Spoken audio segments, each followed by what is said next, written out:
Hi, everybody. Welcome back to that Eurovision sites.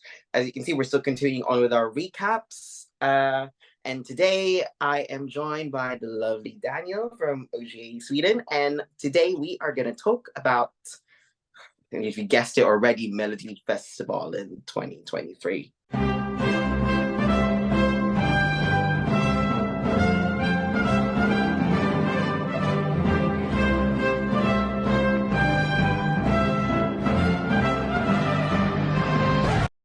As you already know, Loreen was successful. Tattoo has won, and she will be representing Sweden for a second time in Liverpool.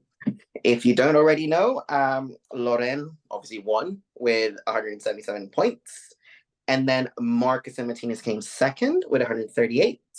Then Smash and Species came third, followed by Jon Henrik Fjordgren, Art North, Adam Woods, TES, Kiana, Paul Ray, Mariette, Maria Sewer, Panetos, Nordman, and in the last place, unfortunately, Tunis Ikelius.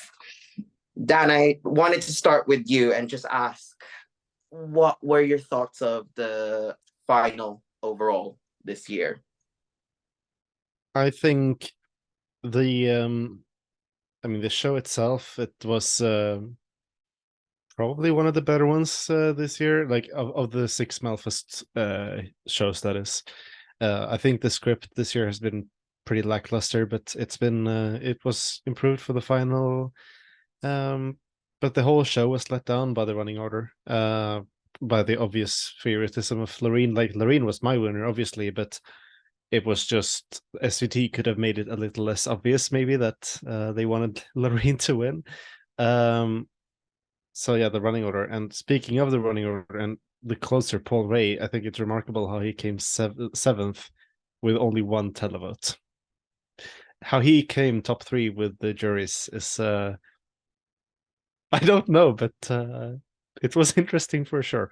It was a good final, but it has not been a strong Melfest. There's definitely been a lot of stronger national finals this year.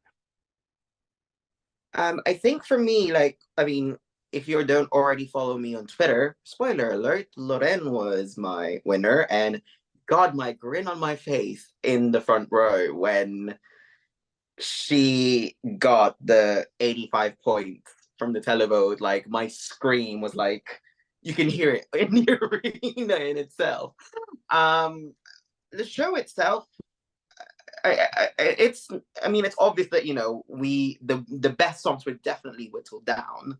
That's for sure. Like, Sweden did their thing to make sure that the right songs are in the final, and judging by that results as we went on throughout the 6 weeks, they know what they're doing.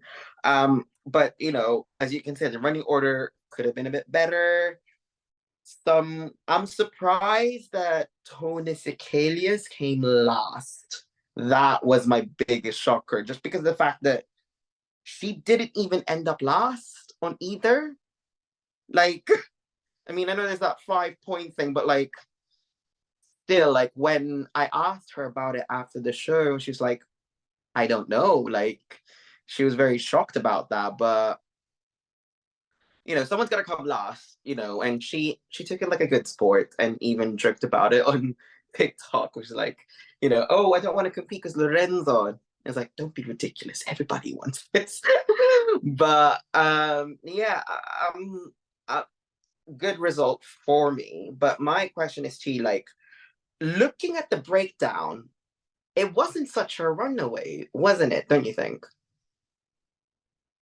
No, but this it's 4 years old at this point, but this age group voting system has kind of killed the possibility of a runaway winner. Like, this is not a time when a song can get, I think, I don't remember the exact numbers, but in 2015 when JTR received, I think, 5 televotes or something like that, and Måns Zelmerlöw received like 130, those days are over. Like, that doesn't happen anymore. So I think the runaway, because I think Loreen's runaway win was actually there. I think it's the amount of points difference between her and Marcus, or the amount of votes difference rather, between her and Marcus Martinez is Yeah, so in quite terms steep. of in terms of number of votes itself, just for some stats for everyone, Loreen received 3,783,148 votes against Marcus and Martinez, who received 2,565,958 votes. So, there is it was a runaway. It just didn't look like a runaway when you're looking at the point system, which is it's still it's like it's the highest it's been, isn't it? Like, I don't think anyone else has a higher televote tally. A higher amount of televotes. Number of votes. Like that, I don't know. But if someone, I think it is, but if you want to correct us in the comments, why the F not? Yeah. But what's funny is though, like Paul Ray received 1 million votes and still only got 1 point. Yeah, but that's the problem of the app vote. Because the first million does not really count, and the final is whatever you get on top of that. That will give you any points. So he has the 60 to 74 age group to thank him for that vote. It's kind of hilarious. But I will ask this though, like out of the 12 that competed, was there anyone you think like, no, that result's not right? You think it didn't sit right with you? You think? Oh, no, not really. I think everything went about exactly how it should. If we take a look at the top half of the results, we have Kiana at 6th, which is amazing for debut and debutant or whatever the word is, and then we have TES, which is, it's the song in Swedish, and for a Swedish song to do that well in modern Melfest is difficult. Like, we had Clara Klingenström in 2021. I don't remember if there was anything in 2020 or 2022, but point still stands. The top 5 for Swedish is really good, and it shows that he's being more and more established in other groups than his very limited target audience. 4th was John Hendrick, Ark North, Adam Woods. Yeah, I think that was about as good as it could get with the finalists that we had. And especially the pieces, very well deserved. I'm happy that they did so well. Marcus Martinez, obviously, were coming second because no one was beating number 1, Loreen. And the bottom 6, yeah. That's expected, for me, I think. It didn't matter what the order was, like. No. I think for me, I'd say Maria Sur. Just because so poorly. For a debutante that like gone direct to finale, I think she there was there. I just don't know what happened in the night. Like it was the jury. I'm surprised that the juries didn't rank her as highly as I expected it. Like, she got 10 points from the juries, and her high, like, the votes came in from the televote. I would have thought I thought Never Give Up was a jury friendly song. I didn't expect it to be lower in the ranks, but I was like, okay. But her coming in a direct to finale on her debut, it's still a win for her regardless, and she is releasing new music, so there's that. And I'd say on the deserved bit, I'd say Smash Into Pieces like exceeded my expectations by a mile. Like, when I was in Malmo when I watched it, I was like, okay, it's happening. I didn't think I'd like rock or in Melo, or like just like rock in general, but somehow it has happened. So that makes me very happy. And I'd say, for Jon Henrik, I feel a bit gutted that this is his last entry for a while. And hopefully he does. I don't think he ever comes back. I think this is it for him, unfortunately. This is it. Yeah. Boo. Boo, I that's think coming second, third, fourth, and fourth, I think he has seen that, especially with how extremely poorly this did with juries. I think he sees that, okay, juries will never rank me high, and good result with televote is not enough. I'm done. Yeah. But he has sent some of the best songs in the contest, so Yeah. I'm very happy for his run. Okay, rounding it up in overall 2023, out of the debutantes, was there anyone that like really caught your attention? I would say two Yeah. specific ones that I mean, obviously I had some ones that I really liked, but that I didn't really catch my attention in that way. So I will say for two, it's definitely Kiana, and it is Emil Henron.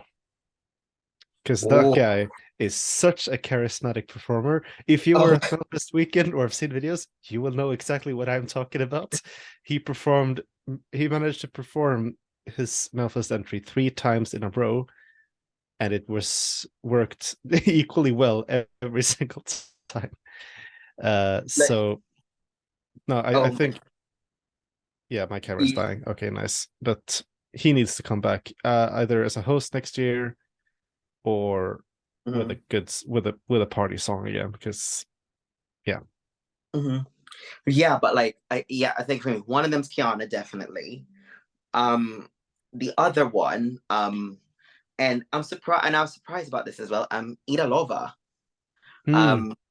Like I did not expect. I was like, okay, Swedish ballad, yes, but looking at the actual result of like the heat that she participated in, is like fifth.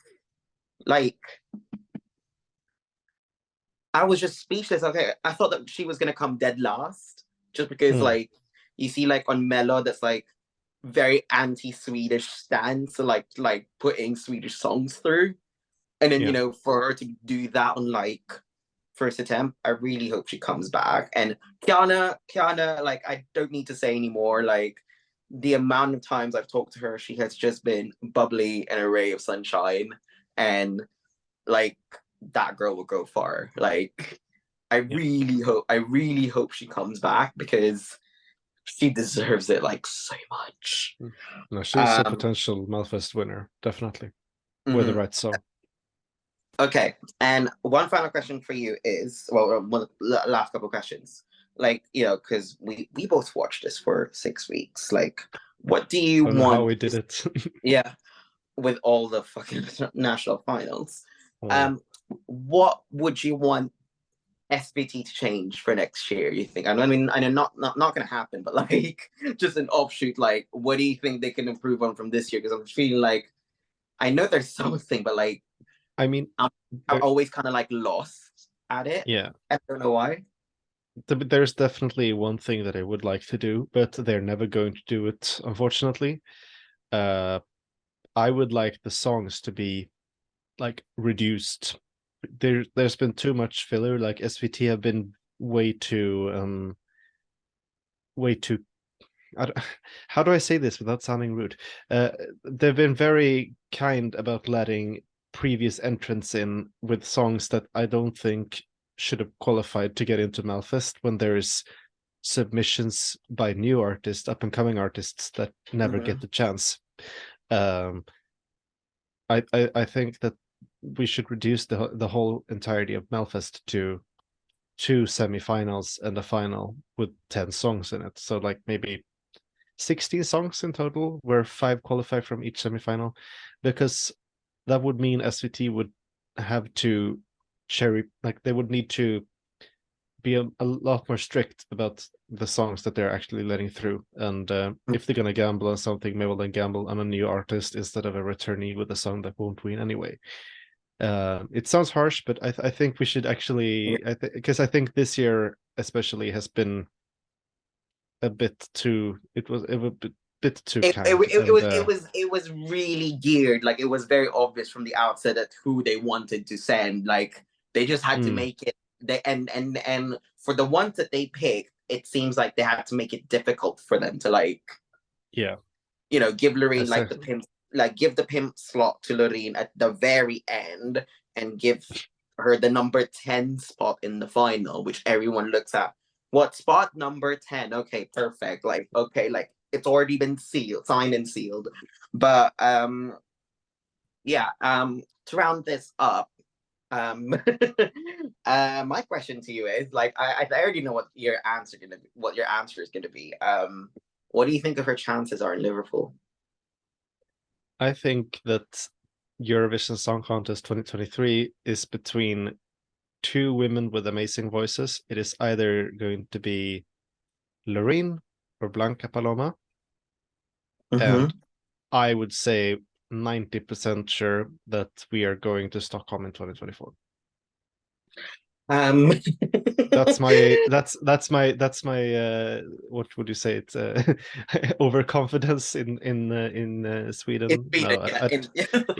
No, but I because of how well it's doing, especially it's streaming way more internationally than in Sweden. It's doing really well on TikTok. Like everything right now is speaking for it to win. I don't even know, like they're probably not going to be able to do the Malfa staging in Liverpool, most likely going to have to remove the top screen, but it doesn't matter because she carries the song and she carries the performance, and I think Loreen's going to do it double. Yeah, okay, here's the thing. If they can't bring the upper stage, what would your thoughts be on that? Like, do you think that would affect its chances?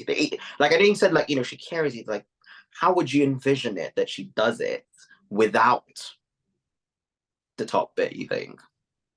Well, it's not technically it's not my idea at all, actually, because I was speaking to Ben Robertson from ESC Insight the other day, and he came with this idea that I think is absolutely fantastic. Basically, you would remove the top screen and you would start off the first minute of the song with an above shot going down on the screen on the bottom, and because the LED floor in Liverpool is quite big, you could extend that whole thing and create some really interesting and compelling visuals while still keeping focus on Loreen.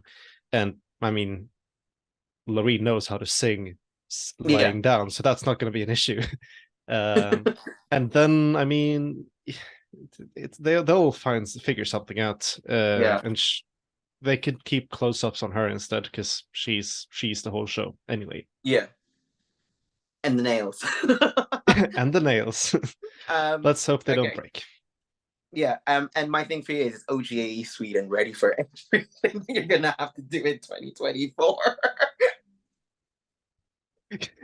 Don't make me think about that already. The year has barely started. Yeah, I was gonna say, you guys got there's a second chance that you guys still got to do as well this year, don't you? We are still like an hour ago I was in the first second chance contest meeting. So it never ends. It just goes in a circle. It just goes on. So we are looking forward to that. But okay, overall prediction. It's definitely it, isn't it? That you're gonna say that it. Yeah, Loreen wins. She wins the televote and the jury vote. If she doesn't win the televote, she's second, but it's still enough because no other song will do as well with the juries. I think, because I think the like Loreen is like, it's that unique that you can, it's a hit and miss with the televote, I think, for European audiences, but like for the jury, they'll see artistic value and bump it up. So I think she might landslide jury, like the televote will be very close, but it would still triumph it overall. No, Loreen will probably do like Dami Im, but I don't think there's any song that will be so strong that it will be second with televote and jury like Jamala and Come Over. So, yeah. Well, only time will tell. When we're recording this, it's now April. So it's just over a month to go until we find out whether or not this has come to fruition or not. But anyway, what did you think of Melodifestivalen 2023?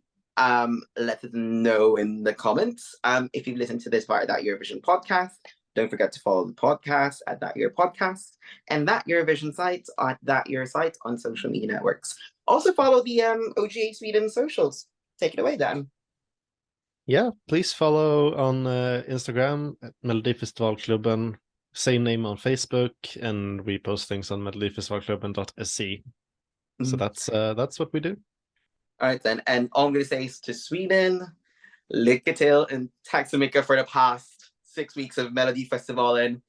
You know, we can't wait to see how you do in Liverpool, but we'll see you guys in the next one.